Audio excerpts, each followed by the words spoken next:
চিকিৎসার জন্য ব্যাংকক যাওয়ার পথে ঢাকার হজরত শাহজালাল আন্তর্জাতিক বিমানবন্দরে আটকে দেওয়া হয়েছে অভিনয়শিল্পী ও সাবেক সংসদ সদস্য সুবর্ণা মোস্তফাকে।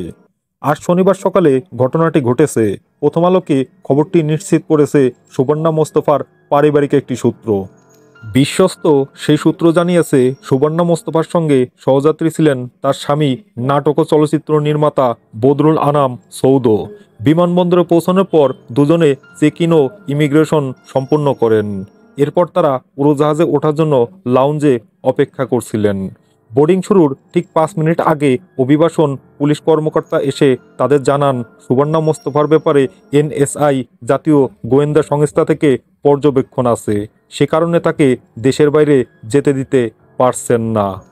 এদিকে সুবর্ণা ও সৌদের একটি ঘনিষ্ঠ সূত্র জানিয়েছে, পুলিশ সদস্যরা যখন সুবর্ণাকে যেতে বারণ করছিলেন তখন তারা বিব্রত বোধ করছিলেন।